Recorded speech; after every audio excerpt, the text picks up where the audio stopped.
Bonjour, bonjour. C'est parti pour une revue de psychologie positive avec un peu de lumière, ça sera mieux. Voilà, nous y voilà. Alors, qu'est-ce qu'on a aujourd'hui? Comment ça va? J'espère que ça va bien. Euh, on va passer par pas mal d'articles.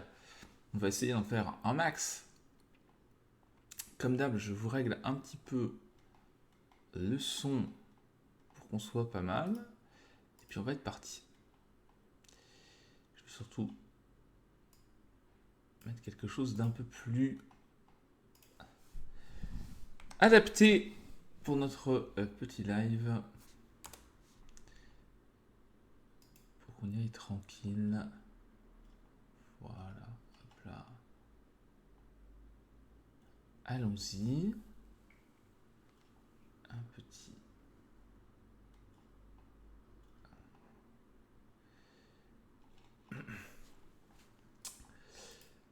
Hop là. C'est parti.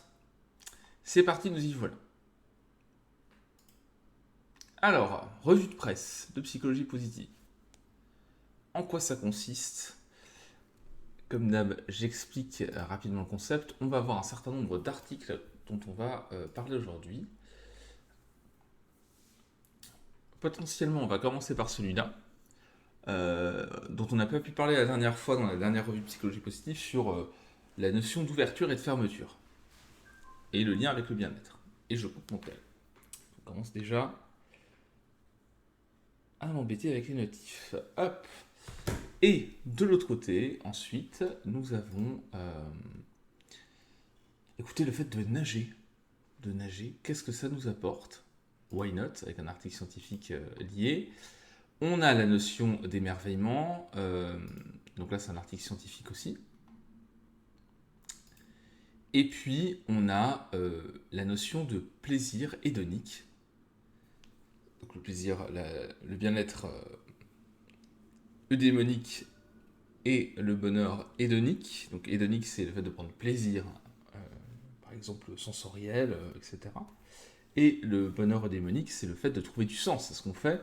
Et donc on va voir un petit peu comment tout ça s'articule, parce que en fait, tout ça est un petit peu plus complexe qu'il n'y paraît. En fait, le bonheur hédonique, excusez-moi, je fais un petit peu de rangement en même temps. Le bonheur eudémonique et surtout le bonheur hédonique est un peu plus complexe qu'il n'y paraît. C'est pas juste prendre du plaisir, il y a d'autres choses en fait qui rentrent en ligne de compte. Et ça, c'est une notion intéressante. Alors, on va voir ce qu'on a le temps de faire aujourd'hui. En tout cas, ce qui est certain, c'est qu'on va commencer par cet article paru donc cet été, il me semble, en juin, dans le journal international du bien-être, et qui s'appelle Life in the Open Preferences for Openness as a Substrate of Well-being. Donc, les préférences pour l'ouverture en tant que substrat, en tant que. Voilà. Comment est-ce qu'on peut traduire ça d'ailleurs? On va regarder. Hein. Ouais, en tant qu'essence, en tant que base du bien-être. Bien. Donc publié par deux chercheurs de l'université du Dakota du Nord. Alors, qu'est-ce que ça donne? Voilà l'article. Allons-y, zoomons un petit peu. Donc, pourquoi je ne l'ai pas fait la dernière fois cet article? Parce qu'il faut un peu prendre le temps d'expliquer des notions. Ils le font dans l'article, mais ça nécessite un petit peu d'expliquer des choses, parce que c'est pas si évident que ça a priori. Alors, donc, il y a une chose qui est importante, c'est-à-dire qu'en tant qu'être spatiaux, en tant qu'êtres qui sont basés quand même assez fortement sur la vision, euh, et en tant qu'êtres qui se déplacent surtout, êtres vivants qui se déplacent, les corps humains, en fait, enfin les corps humains et les êtres humains ont quelque chose d'essentiel. C'est la notion de contenant. Alors, ça paraît très abstrait comme ça, mais vous allez voir, en fait, c'est pas si abstrait que ça. Les corps humains sont des contenants qui vivent dans des contenants, des maisons, des appartements, et qui voyagent dans des contenants, des voitures, des avions, etc. Les vélos, c'est pas vraiment des contenants, mais ils voyagent dans des contenants, des êtres humains, vers des lieux qui sont aussi des contenants. Donc, par exemple, votre bureau, les magasins, etc. Et une des premières propriétés des contenants, c'est qu'ils sont soit ouverts, soit fermés. Donc ça, c'est une notion importante et c'est la notion principale sur laquelle va s'articuler l'article, hein. Donc, quand un contenant est fermé, ce qu'il y a dans le contenant est protégé. Donc, par exemple, une maison fermée peut pas être, on peut pas facilement rentrer dans une maison fermée. Une boîte fermée, on ne voit pas ce qu'il y a dedans, donc ça protège ce qu'il y a dedans. Et à l'inverse, donc les contenants ouverts permettent l'exploration et l'interactivité. On peut regarder ce qu'il y a dans les contenants, pardon. On peut manipuler les objets qui sont dans les contenants. Les maisons ouvertes et les boutiques ouvertes, hein, ce que vous avez ici, sont des lieux qu'on peut visiter. Quand un magasin est ouvert, on peut rentrer dedans, etc. On peut regarder ce qu'il y a à l'intérieur, etc. Voilà, on peut faire ses courses, tout simplement. Donc, la notion d'ouverture et de fermeture, c'est hyper important. Et c'est des notions importantes dans l'affordance. C'est des propriétés importantes dans l'affordance. L'affordance, qu'est-ce que c'est? L'affordance, c'est une théorie d'affordance, mais qui est quelque chose qu'on vérifie, qui est que les objets contiennent en eux-mêmes des indications sur leur utilisation. Et c'est des choses très basiques. Par exemple, vous avez un cube de béton qui est au milieu de la rue, vous pouvez vous asseoir dessus. Donc il y a une propriété qui est le fait qu'il soit à une certaine hauteur et qu'il ait une surface plane qui soit suffisamment importante pour poser vos fesses, qui font que ces informations-là, c'est de l'affordance, ça suggère son utilisation pour vous en tant que passant. Pareil pour une chaise, par exemple, pour un canapé. En fait, on a des éléments qui ont une affordance comme ça et qui supposent leur utilisation. Un objet de petite taille, on suppose qu'on peut le manipuler. Donc il y a une affordance aussi en fonction de la. Par exemple, si vous avez une poignée, quelque chose qui tient bien en main, cet objet-là, il transmet l'information qu'il est facile à prendre en main et donc qu'il est fait pour être pris en main. Pardon. C'est des choses très basiques comme ça. C'est pas des utilisations complexes, mais c'est des utilisations simples. Et donc la notion d'ouverture et de fermeture,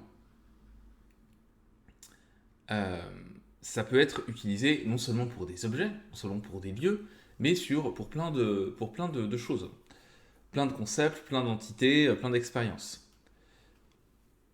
On peut, il y a des écosystèmes entiers qu'on peut conceptualiser comme des écosystèmes ouverts ou fermés, qui facilitent donc la mobilité des gens qui sont dedans, les échanges d'informations. On peut aussi utiliser ça pour décrire les personnes, les gens qui sont ouverts, plus curieux, qui sont plus dans l'exploration que d'autres.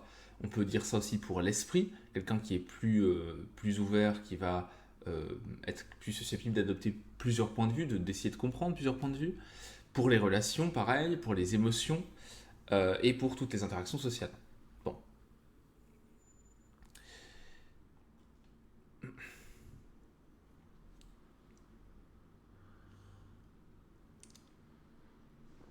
Donc c'est pareil pour l'autorégulation, on peut avoir une autorégulation ouverte et une autorégulation en mode fermé, qui est un petit peu en circuit fermé sur soi-même, qui ne prend pas en compte les informations de l'environnement. Et l'engagement envers l'environnement, d'après les recherches, d'un point de vue de la motivation, d'un point de vue de plein de choses, est considéré, c'est ce qui est marqué ici, comme un élément qui va promouvoir le bien-être. Et donc la notion d'ouverture d'une manière générale, et notamment l'engagement vers l'environnement, donc l'ouverture vers l'environnement pour une personne, dans ses comportements, c'est quelque chose qui a tendance à être considéré comme un vecteur de bien-être.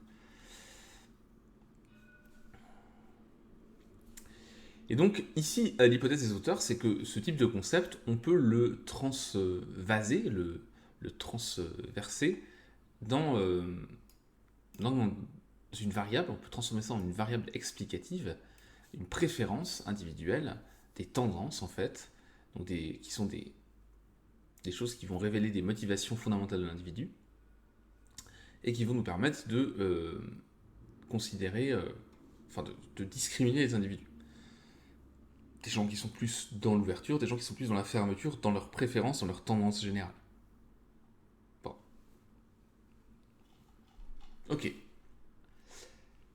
Donc eux, leur hypothèse, c'est que quand on a une préférence pour l'ouverture, plutôt que pour la fermeture, d'une manière générale, les espaces fermés, les comportements, etc., eh bien, on est plus susceptible d'être heureux. Grosso merdo. Alors, qu'est-ce qu'on peut, quand ils disent préférence d'ouverture, préférence de fermeture, qu'est-ce que ça veut dire? Donc, les préférences de fermeture sont plus susceptibles de refléter des motivations qui sont liées à la protection. Ça peut être la protection envers ses propres pensées et sentiments, ou la protection envers des événements et des choses externes qu'on ne peut pas complètement contrôler. Et ce qu'on sait sur la motivation de protection, c'est que ça a tendance à plutôt diminuer le bien-être, soit que ce soit par des buts d'évitement. En fait, quand on évite les choses, hein, dans les buts, quand vous construisez des objectifs, des buts, c'est important de construire des objectifs qui sont des objectifs, entre guillemets, de aller vers. Vous voulez aller vers quelque chose, atteindre un objectif. Quand vous êtes dans la construction d'objectifs d'évitement, je veux éviter ça, votre point de focalisation, c'est le truc que vous voulez éviter. Et ça, en général, c'est pas très constructif parce que, en fait, vous avez un point de focalisation qui est le truc que vous voulez éviter, mais en fait, vous voulez aller partout ailleurs sans savoir où vous voulez aller ailleurs. Mais par contre, vous avez ça dans votre ligne de mire. Donc, c'est un peu comme quand on pilote, c'est un peu comme quand on fait de la moto. En général, on a tendance à aller là où se pose le regard. Donc, quand vous dites je veux pas aller là, vous avez des chances d'y aller. c'est un peu le principe. Voilà, donc la protection, la tendance à la protection, c'est pas forcément quelque chose qui est toujours très constructif.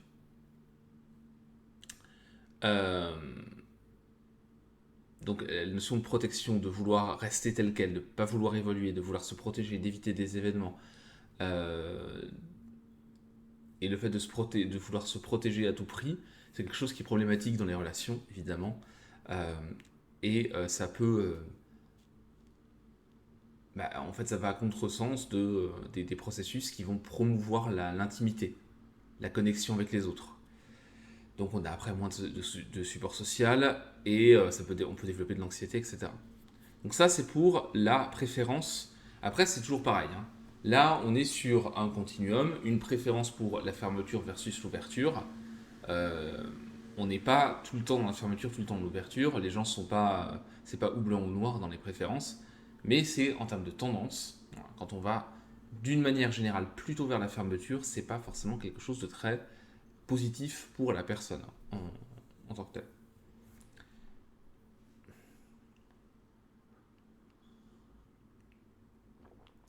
Donc ensuite, il parle de la corrélation avec la notion d'ouverture dans le Big Five, dans les traits de personnalité. Est-ce que eux, c'est pas l'ouverture, c'est les préférences d'ouverture, la tendance à l'ouverture, et pas l'ouverture en termes de personnalité. C'est vraiment plutôt quelque chose de large en termes de motivation, de comportement, etc. Et donc ils se disent, ok, on peut supposer qu'il y a un lien avec la notion d'ouverture dans le Big Five, qui est un des traits de personnalité, mais c'est pas sûr, il ne faut pas présupposer ça, parce qu'en fait, d'autres études ont montré que c'était plus complexe que ça. Voilà. Donc, je le fais rapide, hein. Et l'ouverture à l'expérience, c'est l'ouverture à l'expérience, pardon, dans le Big Five, le trait de personnalité, est un des traits de personnalité, justement, qui est le moins bien compris, exploré, etc. Mais ce trait de personnalité semble impliquer des processus intellectuels, euh, et puis un intérêt pour les valeurs libérales, alors pas au sens économique, hein, c'est au sens américain, donc libéral au sens libertaire en fait, hein, ouverture, la non-conventionnalité, ouverture des mœurs, intérêt dans les arts, etc. Euh,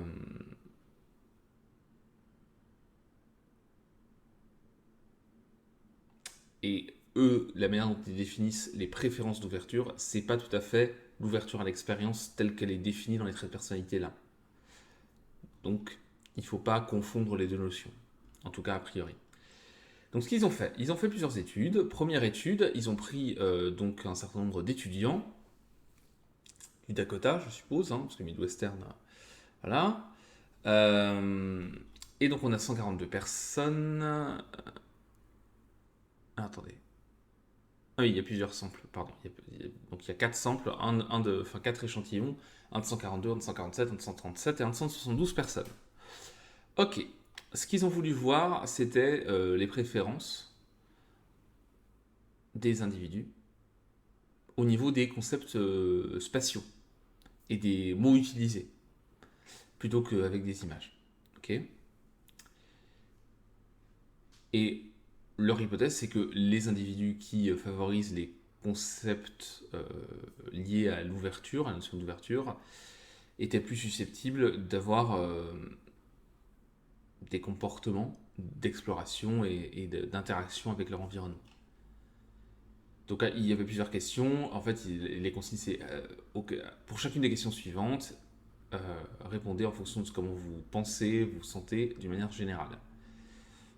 Et donc à chaque fois, c'était quelle proposition vous préférez, ouvert ou fermé, etc., etc.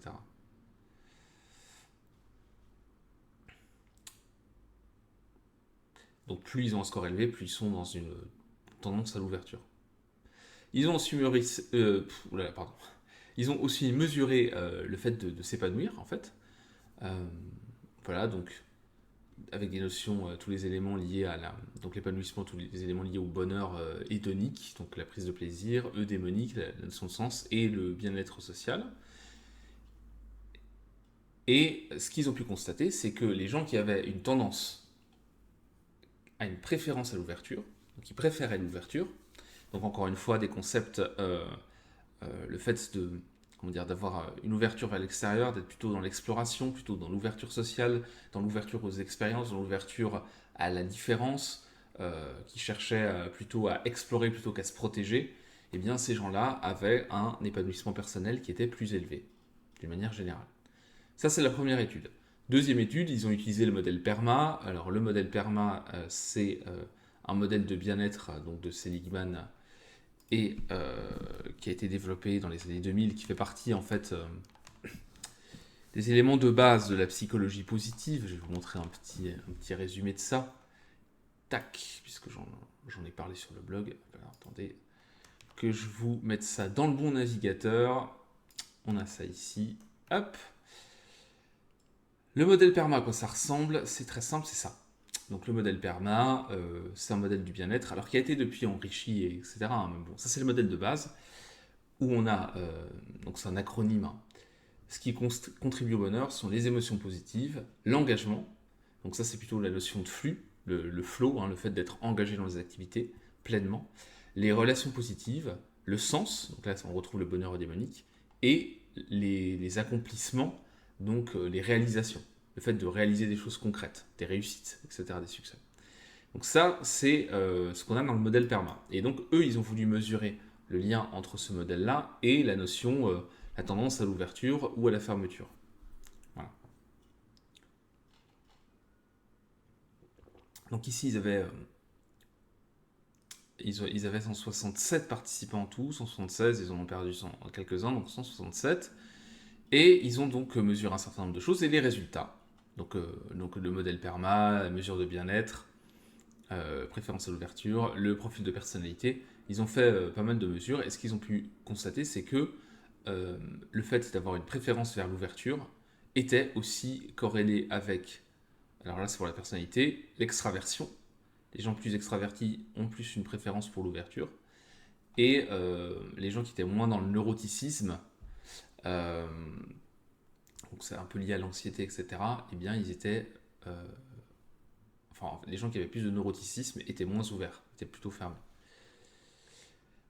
Donc plus on a une préférence vers l'ouverture, que ce soit d'une manière comportementale, motivationnelle, au niveau des pensées, etc., plus on a des niveaux d'épanouissement élevés. Et plus on va avoir des scores sur le modèle PERMA, donc émotions positives, expérience d'engagement, relations positives, sens dans la vie, réussite, plus on va avoir un score élevé sur ces éléments-là. Voilà. Et les gens qui sont plus vers l'ouverture se sentaient plus connectés à leur communauté, plus grande intégration sociale, et ils contribuaient plus aussi de manière positive à la société et au monde. Leur contribution sociale, intégration sociale, contribution sociale. Bien, donc on arrive tranquillement aux derniers éléments de l'article. Il y a encore pas mal de trucs que j'avais soulignés, mais on va essayer d'avancer un petit peu. Donc, les préférences vers l'ouverture sont liées à plein d'aspects du bien-être. Donc ça, j'en ai parlé. Ah oui, pardon, et il y a encore une étude, j'avais oublié, il y a une troisième étude, peut-être même une quatrième. Bon, qu'est-ce qu'ils ont fait dans cette étude-là, que je me souvienne un petit peu. Là, oui, là, au lieu de faire une mesure simple, ils ont eu des mesures régulières. C'est-à-dire qu'en fait, ils avaient des notifications, voilà, des notifications tous les jours pour répondre sur leurs préférences du jour par rapport à l'ouverture et à la fermeture. Donc là, c'était pour avoir une. En fait, plutôt que de demander aux personnes de s'auto-évaluer et d'avoir une tendance générale avec un one-shot ou avec des tests en laboratoire, là, on leur demande au quotidien, pendant un certain nombre de jours, comment ils se sentaient, en fait, tous les jours, et si c'était plus vers l'ouverture ou la fermeture. Ça durait 14 jours, donc 2 semaines, hein, pile. Et qu'est-ce que ça a donné tout ça, la moyenne de l'échantillon était quand même plutôt une tendance à l'ouverture. Mais on avait une belle.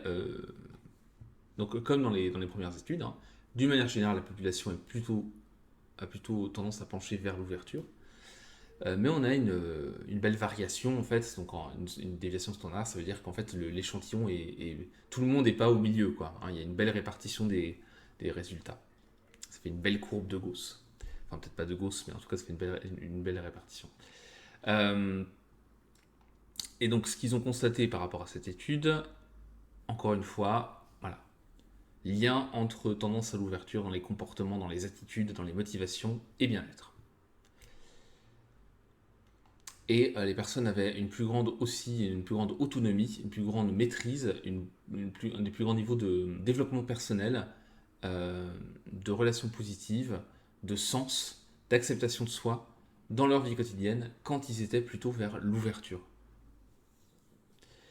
Mais cette notion d'ouverture-fermeture, elle varie d'un jour à l'autre. Voilà. Donc les jours où on est plus fermé, eh ben, on est moins heureux en général. Alors après, la question c'est toujours pareil, hein, c'est est-ce que les jours où on est plus fermé, ça nous rend malheureux, ou est-ce que parce qu'on est malheureux, on est plus fermé? Je crois que c'est une notion qu'ils abordent à la fin de l'article de mémoire. Ça fait un petit moment que j'ai regardé, ça fait une semaine, donc je reprends avec vous.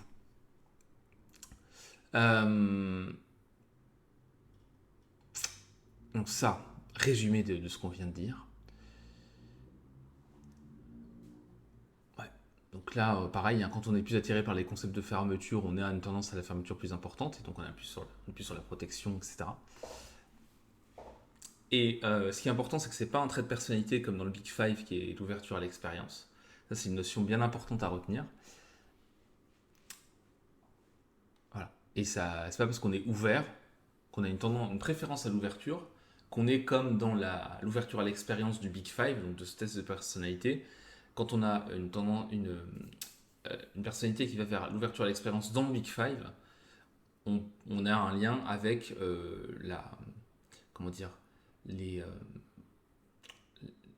la poursuite d'intérêt intellectuel sur un sujet ou d'intérêt artistique. Là, c'est pas forcément le cas. La préférence à l'ouverture, c'est simplement être ouvert dans ses comportements, dans ses motivations, mais c'est pas forcément être intéressé par ces sujets-là, par des sujets particuliers en fait, ou par des thèmes particuliers.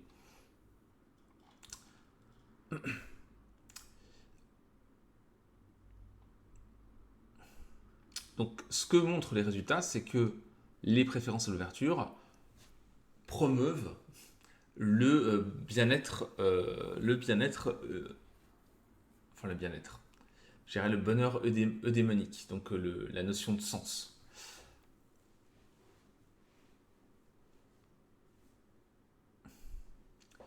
Voilà, la préférence à l'ouverture, ça va être lié ça va encourager les interactions sociales, les interactions avec l'environnement, l'expression de soi, la poursuite d'objectifs, la croissance personnelle, le changement. Donc forcément, quand on est dans cette tendance-là, on a plus tendance à trouver du sens, à s'accomplir parce qu'on va vers l'environnement, parce qu'on construit des choses, parce qu'on interagit avec les autres, que quand on est fermé, qu'on est en circuit fermé, un peu enfermé sur soi. Ça va, c'est un peu logique en fait, hein. Euh,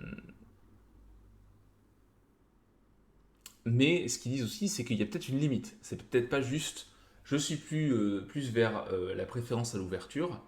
Plus je suis vers l'ouverture, plus je suis heureux. Peut-être qu'à un moment donné, parce que là c'est une première étude aussi, enfin une première série d'études, peut-être qu'à un moment donné, ça retombe. C'est-à-dire que si on est trop ouvert, qu'on a une préférence vers l'ouverture trop importante, qu'on n'a pas de filtre en gros, bah peut-être que dans les relations sociales, ça peut avoir des conséquences négatives. C'est ce qu'ils indiquent ici.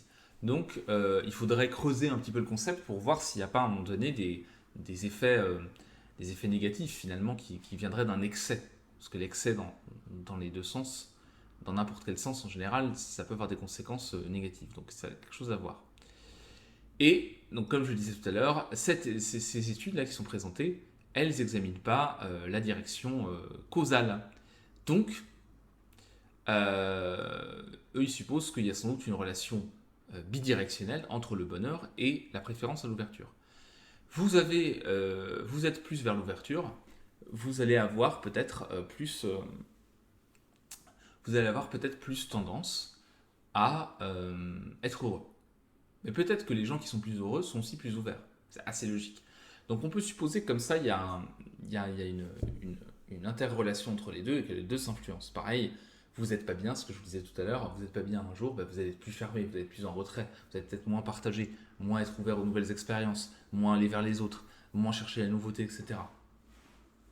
Et donc c'est peut-être le fait que vous n'êtes pas heureux ce jour-là ou pas bien qui va faire ça. Mais peut-être que en faisant ça, vous allez aussi vous rendre encore moins heureux et encore moins bien dans votre tête et dans votre peau ce jour-là. Donc tout ça, sont des notions qu'il faut avoir en tête et on peut avoir comme ça une relation bidirectionnelle.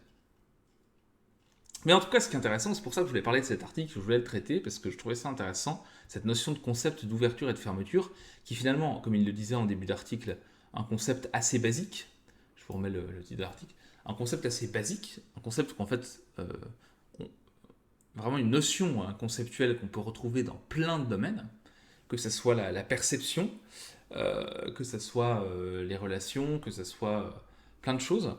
Et en fait, euh, eh bien, on le retrouve aussi dans la notion, le lien avec le bien-être et dans les comportements. Donc, moi, ça me paraît pas mal intéressant de creuser cette notion. Euh, et souvent, hein, c'est des notions qu'on retrouve, quand on retrouve des notions comme ça, aussi comment dire, directement dans les sens. C'est comme la notion de haut, de bas. Voilà, il y a des choses comme ça qui sont vraiment liées au sens et on a des concepts qui émergent aussi à partir de perceptions vraiment basiques euh, et de discrimination basique comme le côté clair et le côté sombre. Vous voyez, enfin, c'est des perceptions lumineuses, hein. Et ça crée des concepts, ça crée des articulations et en fait on les complexifie, ces concepts, mais on ne les dépasse pas. C'est vraiment un des fondements de notre pensée est basé sur notre perception. Donc voilà, intéressant de traiter de cette notion d'ouverture et de fermeture. Je voulais en parler aujourd'hui. Euh, on a comme ça traité le sujet. Alors, quand on parle d'ouverture, j'ai envie de rebondir sur l'ouverture dans, euh, euh, dans la natation. Alors l'idée, c'est que là, on a donc une étude, donc nager dans la nature, une, une revue, voilà, je vais y arriver, des bénéfices en termes de bien-être et de santé mentale du fait de nager dans des espaces ouverts. Donc open water, c'est vous nagez dans un lac, dans une rivière, dans la mer, dans l'océan, c'est voilà, nager en eau libre, voilà, en eau libre, c'est ça le terme en français. Eau ouverte en anglais. Donc étude parue en septembre là, 2023, donc ce mois-ci, sur la notion de voilà, un peu enfin, on va dire une compilation de tout ce qui a été trouvé sur le sujet. Alors, donc des études précédentes ont montré que ça peut être intéressant de se balader dans la nature. Même d'avoir une vue sur un élément de nature. Si vous vivez en appartement ou en maison, j'en parle d'ailleurs dans le livre Plus efficace et plus heureux qui est là derrière moi là. Dans cette notion liée à la nature, en fait, des études ont montré que justement, dans un appartement, quand vous avez une vision sur un espace vert, ça a un impact sur le bien-être. Ça ne change pas votre vie complètement hein, de A à Z, mais ça a un impact positif sur le bien-être. Donc le simple fait d'avoir justement, notamment, voilà, de la nature dans votre champ de vision depuis votre appartement, c'est intéressant. Le fait de se balader, évidemment, dans la nature, ça a aussi un impact sur votre santé mentale et votre santé physique. Et le contact avec la nature booste les performances cognitives et la créativité. Bon. Et voir des plantes, c'est pareil, mettre des plantes dans les bureaux, c'est bien pour la productivité, pour le bien-être, etc. Là aussi, hein, c'est pas juste des choses comme ça, c'est pas du feng shui ou autre, c'est des études qui ont, enfin, il y a un certain nombre d'études qui ont montré ça, qui ont testé, qui ont montré ça. Et donc, l'équipe là qui a publié cet article-là, elle a identifié 14 études qui sont liées spécifiquement au fait de nager en eau libre et qui respectaient, on va dire, les critères qu'ils avaient mis de rigueur, oui, de rigueur scientifique. Qu'est-ce qu'ils ont trouvé? Vous voyez, c'est assez rapide, hein, je prends le résumé de l'article, mais... Eh bien, les personnes qui ont tendance à nager en eau libre régulièrement, souvent vont avoir vont créer des communautés, donc avoir une vie sociale un peu plus riche. Euh, et donc ça a des effets positifs évidemment sur la santé physique et mentale.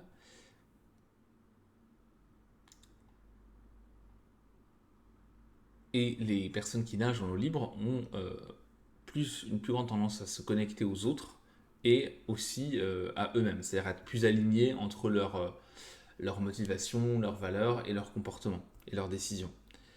Euh, et donc ce qu'on retrouve en fait là-dedans, c'est que ça améliore l'humeur. Je ne l'ai pas surligné, mais j'aurais dû en fait. C'est ce qu'on a ici. Hein. Euh, voilà. Le fait de nager, tac, le fait de nager en eau libre, ça va améliorer l'humeur des nageurs, leur bien-être mental et physique. Et ça explique notamment que les gens qui commencent à faire ça, en général, vont le faire un peu toute leur vie.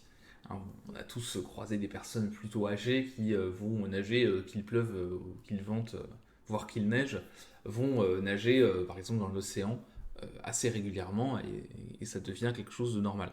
Alors il y a vraiment un effet spécifique à ça, parce qu'évidemment il y a tous les effets liés à l'activité physique, c'est une activité physique donc ça a des effets positifs, mais il y a un effet spécifique lié au fait de nager en eau libre. Voilà. Donc ça c'est intéressant. Une activité, si vous êtes au bord de la mer, au bord d'un lac, etc., nager en eau libre, comme activité, c'est quelque chose qui peut être intéressant à pratiquer et qu'on peut encourager voilà, pour le bien-être mental et physique, et aussi pour les relations sociales, parce qu'en général, ça a tendance à améliorer aussi les relations sociales, en tout cas d'être par l'alignement que ça procure, par les rencontres que ça peut procurer aussi, euh, ça peut être quelque chose de positif. Voilà. Donc voilà pour ce deuxième article. Donc on a traité deux articles pour l'instant. Il est 46, je pense qu'on a encore le temps de traiter d'autres articles, au moins un. Au moins un. Est-ce que j'ai envie de vous parler d'émerveillement ou est-ce que j'ai envie de vous parler de bonheur hédonique? On va garder l'émerveillement de côté, on va faire ça un autre jour. On va continuer sur le bonheur.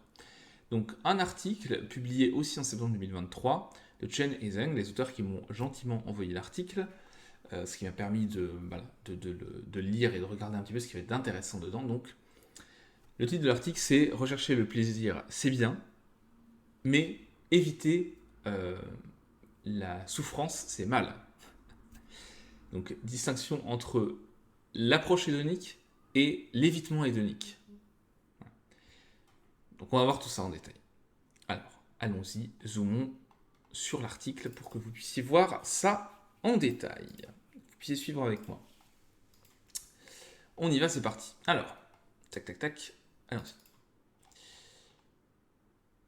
Alors, c'est une étude qui a été faite en Chine, juste pour savoir, c'est une des limites de l'étude, que soulignent les auteurs d'ailleurs, c'est qu'il y a un aspect peut-être culturel lié à ça, puisqu'il y a des différences quand même culturelles entre la Chine et l'Occident notamment, mais on pourrait aussi arguer de ce fait-là, par exemple entre les Américains, parce que tout à l'heure on parlait de, enfin là juste à l'instant on parlait de la nage dans l'eau libre, il y a une différence de rapport à la nature dans l'imaginaire, la philosophie et, euh, et la culture américaine.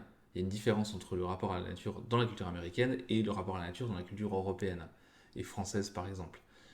Donc là aussi, il y a toujours des adaptations. En général, on est assez proche, mais voilà. Donc ça, c'est juste petit préambule pour dire ça. Mais en tout cas, euh, de quoi nous parle cet article? De l'orientation vers le bonheur. Et à quoi ça fait référence? Ça fait référence aux objectifs et aux motivations d'un individu par rapport au bonheur. Certaines personnes vont plutôt être focalisées sur l'hédonisme, le plaisir, le fun, etc. Et d'autres sur le démonisme, hein, que vous avez ici. Ici, là, tac. Donc là, le développement personnel, le sens dans la vie, le fait de faire des choses qui ont du sens, d'accomplir des choses, d'atteindre des objectifs, voilà. De vivre une bonne vie, entre guillemets, par rapport à certaines valeurs. Ça peut être ça, c'est pas tout ça en même temps forcément, mais c'est ces notions-là, le démonisme. Et donc les gens peuvent être plutôt vers l'hédonisme, plutôt vers le démonisme, ou être sur les deux pour atteindre pour essayer d'être heureux en fait dans leur vie tout simplement. Alors la recherche a montré de manière systématique que le démonisme est associé à un bonheur plus élevé.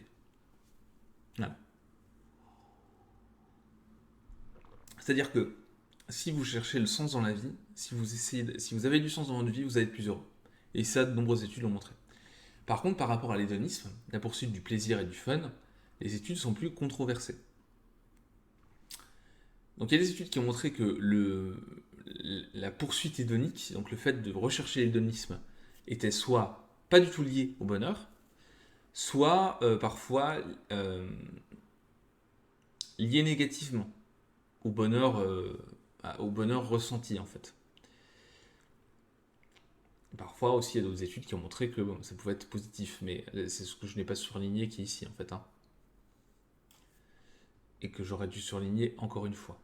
Voilà, donc on a des résultats controversés. Parfois on dit oui, la recherche de l'hédonisme c'est positif pour le bonheur, parfois c'est neutre, ça n'a pas de lien, parfois c'est un lien négatif. Donc c'est un petit peu contradictoire. Alors que le démonisme, ça c'est clair. Et donc eux, pour résoudre ces résultats contradictoires, ils ont proposé de séparer le concept d'hédonisme en deux choses distinctes. L'hédonisme d'approche, enfin l'orientation vers une approche hédonique, l'orientation vers l'approche hédonique. Je vais trouver la bonne traduction au fur et à mesure de l'article. Une traduction qui tienne la route en français.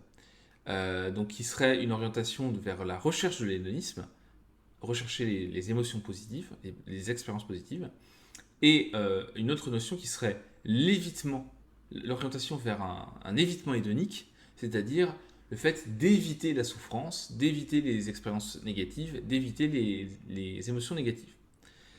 Et eux, leur hypothèse, c'est que quand on est dans un hédonisme d'approche, donc approche d'expérience positive, on va avoir un plus grand bien-être. Et quand on est dans un hédonisme d'évitement, éviter la souffrance, les émotions négatives, etc., ça va avoir un impact négatif sur le bien-être.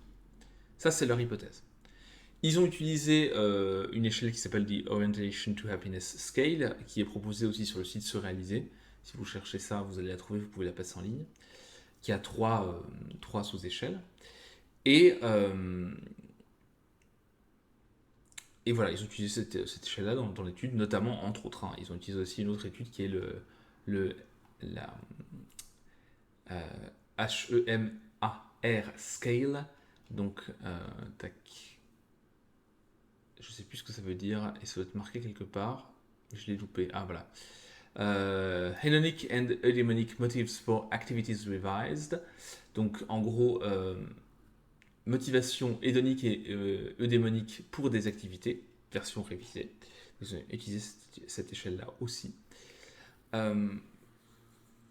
Bon voilà, je reviens pas sur l'hédonisme qui est tout le temps lié au bonheur, ça c'est quelque chose dont on a déjà parlé. euh, qui a un impact à long terme sur le bien-être. Donc là, ils reprennent les choses, hein, c'est normal. Donc rechercher le plaisir, c'est un type d'approche, de motivation d'approche, alors que éviter la douleur, c'est un type de motivation qui est plutôt dans l'évitement. Donc il y a quand même une notion différente en termes de motivation. Euh, il s'appuie aussi sur la théorie de renforcement, de renforcement de la sensibilité, euh, qui est une théorie qui est aussi pas mal utilisée. En fait, c'est dans cette théorie on fait la distinction entre un système comportemental d'activation et un système comportemental d'inhibition. Donc le BAS, Behavioral Activation System, système comportemental d'activation, et le BIS, Behavioral Inhibition System, système comportemental d'inhibition. Donc quand on est plutôt dans l'activation, eh bien on a plutôt des comportements d'approche. Quand on est dans l'inhibition, on est plutôt dans des comportements euh, de protection en fait. Et on retrouve un peu la notion là d'ouverture et de fermeture dont on parlait dans le premier article. L'approche, l'évitement, hein, c'est un peu ça aussi. Donc ça permet de comprendre les motivations des gens et leur comportement. Euh, Donc pourquoi est-ce qu'il suppose que l'évitement hédonique ça aurait des conséquences négatives sur le bien-être? Pourquoi le fait de se protéger de la souffrance, de dire je veux éviter à tout prix la souffrance, ça aurait des conséquences négatives sur le bien-être? Eh bien tout simplement parce que le stress et les expériences négatives, ça fait partie de la vie. Donc c'est pas possible de les éviter. À un moment donné, on a tous des choses négatives qui se passent. À un moment donné, on a des accidents, on a des proches, à un moment donné, forcément dans notre vie, qui vont mourir, qui vont nous quitter. On a des expériences négatives au travail, dans les relations, etc., etc. Donc on ne peut pas éviter le négatif en permanence. Donc ça, c'est une première chose. euh, et on ne peut pas éviter le stress.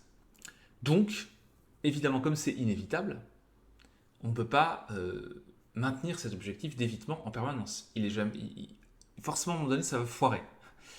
Euh, et donc, c'est important pour vous d'éviter la souffrance, plus ça va être dur, plus c'est votre focus, plus ça va être dur quand ça va se produire, parce que ça va se produire. Euh, et en plus, il peut y avoir d'autres conséquences négatives. Il donne des exemples, notamment au niveau social. Par exemple, quelqu'un qui se retire des situations sociales pour éviter l'anxiété sociale. Donc, il évite la souffrance. Cette tendance-là va l'empêcher d'avoir des expériences positives de connexion sociale, puisqu'il se retire des relations sociales, entre guillemets, et donc il va moins avoir d'expérience sociale et potentiellement pas d'expérience sociale positive. Donc ça l'empêche d'atteindre un fonctionnement optimal. Mais bien sûr, quand on veut, parce que bien sûr, quand on veut se développer personnellement, atteindre des choses qui ont du sens pour soi, il y a des épreuves, il y a des choses difficiles, il y a des choses qui ne sont pas confortables. Et donc, si votre objectif c'est d'éviter la souffrance, bah, vous n'allez pas pouvoir vous réaliser dans des projets. Vous n'allez pas pouvoir avancer sur des projets qui ont du sens pour vous, parce que un projet qui a du sens pour soi, à un moment donné, si on en a dans notre vie, qui donne du sens à notre vie, c'est pas des projets qui sont clés en main faciles à faire. Si tout le monde peut le faire facilement, est-ce que ça a vraiment du sens? Vous voyez un peu la notion. Donc évidemment, si vous êtes dans l'évitement de la souffrance, vous allez aussi avoir finalement, ça va forcément avoir un impact négatif sur la quête de sens, donc le bonheur eudémonique. Et ça, on sait que le bonheur eudémonique, c'est lié, enfin la recherche de sens, c'est lié au bonheur, au bien-être. Donc voilà. Donc tout ça expliquerait que éviter le négatif à tout prix, comme motivation, c'est quelque chose qui pourrait avoir des conséquences négatives sur le bonheur. Alors j'avance dans l'article et on va aller aux conclusions directement. Hop. Ils ont fait plein d'études, etc. Je passe rapidement sur les protocoles, les résultats, l'analyse statistique. C'est pas quelque chose sur lequel je m'attarde en général dans les articles parce que quand on regarde des articles scientifiques directement et pas des articles qui résument des articles qui viennent de paraître, en fait, en général, il y a trop de détails. Puis si on fait un article en entier en regardant tous les détails, etc., non seulement c'est pas pertinent pour on fait de la vulgarisation ici, et en plus, ça serait très long. Donc ça serait un peu contre-productif. Bon. Revenons à l'article. Donc, avec ces deux études, ils ont montré que le fait de faire 3 mesures d'orientation vers le bonheur, ça va être du sens. Donc 3 mesures, pas simplement le démonisme, orientation vers le démonisme, donc le sens, ou orientation vers le plaisir, donc l'hédonisme, mais de faire une distinction, dire, voilà, il y a 3 orientations vers le bonheur, il y a l'orientation vers le sens, le démonisme, l'orientation vers la poursuite de plaisir, donc l'hédonisme d'approche, et l'orientation vers l'évitement du déplaisir, de la souffrance, qui est l'hédonisme d'évitement. L'évitement de l'hédonisme, enfin l'hédonisme d'évitement. Voilà. Et donc ça tient la route. D'un point de vue du concept, du point de vue des mesures, ils ont constaté que c'était bien 3 choses différentes. Ok. Hédonisme, démonisme, on savait déjà que c'était différent, mais dans l'hédonisme, il y a bien 2 catégories distinctes. Et ce qu'ils ont pu constater aussi, c'est que d'une manière générale, l'hédonisme d'approche et le démonisme, donc recherche de plaisir et recherche de sens, ce sont des choses qui sont associées à un plus grand bien-être. Alors que l'évitement de la souffrance, donc l'approche, enfin l'hédonisme d'évitement, éviter la souffrance, éviter les émotions négatives, ça avait un impact négatif sur le bien-être.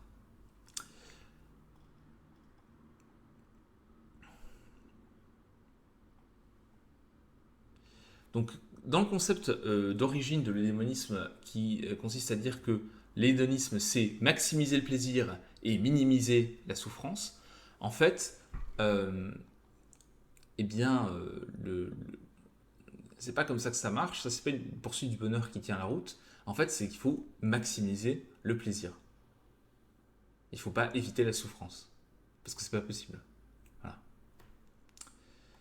Donc quand on parle d'hédonisme, en fait, et d'hédonisme lié au bonheur, il faut parler d'hédonisme d'approche, si on veut vraiment parler d'hédonisme lié au bonheur. Donc eux, ils ont fait une nouvelle étude, donc la 3FHEMA, voilà, où on a bien les 3 concepts distincts qui permettent de mesurer l'orientation des gens par rapport à l'hédonisme et puis la présence ou pas de démonisme. Donc on a bien, en fait, si vous voulez, c'est que l'hédonisme, c'est pas un continuum. C'est d'un côté l'hédonisme d'approche, de l'autre côté l'hédonisme d'évitement. Il faut bien se dire que c'est des concepts liés, mais des concepts qui ne sont pas sur un continuum. Alors que le démonisme, c'est on recherche plus ou moins de sens. Et c'est une seule dimension. Alors, quoi d'autre dans les conclusions?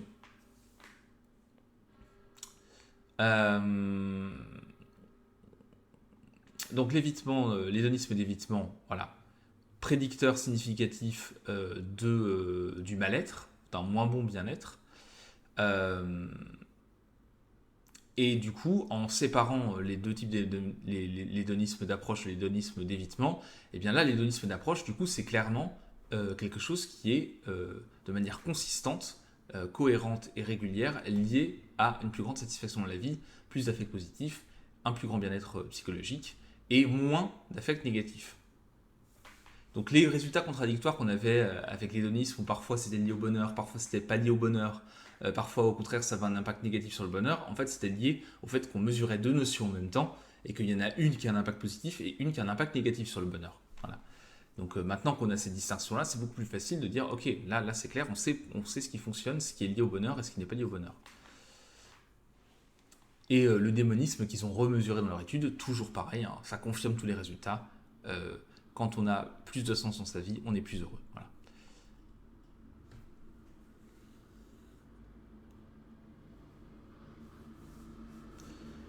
Mais alors aussi ce qu'ils indiquent ici, c'est que ce qui a le plus d'impact, le plus de lien avec le bonheur, c'est le démonisme, c'est-à-dire la notion de sens. L'hédonisme d'approche, ça a aussi un impact sur le bonheur, mais qui est beaucoup plus faible, qui vient ensuite. Parce qu'on est plus dans l'éphémère aussi. Hein. Donc le sens que vous avez trouvé dans votre vie, la satisfaction que vous avez dans votre vie, elle vient avant tout du sens que vous y mettez et pas des petites expériences de plaisir que vous avez au fur et à mesure. Elles sont importantes, elles ont un lien, mais elles ont beaucoup moins d'impact que si vous vous accomplissez en tant qu'individu, que vous trouvez du sens à ce que vous faites dans votre vie. Voilà. Et par contre, l'évitement de la souffrance, ça c'est un impact négatif. Voilà. Et donc là, ce qu'ils indiquent, c'est qu'ils ont utilisé des jeunes chinois pour cette étude et qu'il faudrait donc la reproduire dans d'autres contextes avec des gens qui ne sont pas de la même tranche d'âge, parce qu'on sait que le lien avec le sens, la satisfaction dans la vie, tout ça, ça évolue au cours du temps. Et puis évidemment, en fonction des cultures, ça pourrait varier. Donc voilà pour cette notion-là. Donc aujourd'hui, on voit avec ça que l'hédonisme, en fait, c'est deux concepts différents, l'approche, l'évitement. Et que c'est ça qui peut expliquer le lien avec le bonheur ou non. Voilà pour les trois articles qu'on aura fait ce matin, c'est pas mal. On parlera de l'émerveillement la prochaine fois, hein. Donc cet article-là, le lien entre l'émerveillement et l'inspiration. Si vous voulez vous être inspiré, ça peut être une idée, hein. On verra cet article-là la prochaine fois. Il y a d'autres choses que j'ai vu passer, d'autres articles dont on pourra parler, qu'on pourra traiter la semaine prochaine. Voilà, un petit peu pour les articles dont je voulais vous parler ce matin. Euh, L'ouverture, l'hédonisme, le fait d'aller nager. Bon, là, ça y est, le temps commence à être un peu moins clément, mais n'hésitez pas à aller nager si vous pouvez. Vous avez un plan d'eau sympa et sain près de chez vous, à peu près. N'hésitez pas aussi à aller faire un petit plongeon, une petite brasse coulée, une petite brasse grand-mère, un petit crawl. Voilà. Bien, écoutez, merci pour ceux qui sont passés sur le live. Euh, Bonjour à ceux qui regardent cette revue de psychologie positive en replay. Moi, je vous dis à la semaine prochaine au plus tard, sauf s'il y a un live sauvage qui arrive entre-temps. D'autres InfoQuest, j'ai des sujets en stock. Je vais voir si j'ai le temps de préparer ça et de vous proposer ça. On continuera de façon à avoir d'autres types de live en plus des revues de psychologie positive. Mais tous les jeudis matins, ça reste, ça bouge pas pour l'instant. C'est le live hebdomadaire minimum qui reste sur la chaîne. Donc je vous remercie d'avoir suivi cette revue de psychologie positive. Et puis moi je vous dis je vous souhaite une bonne journée, une bonne semaine. Et puis à plus, à très bientôt, ciao.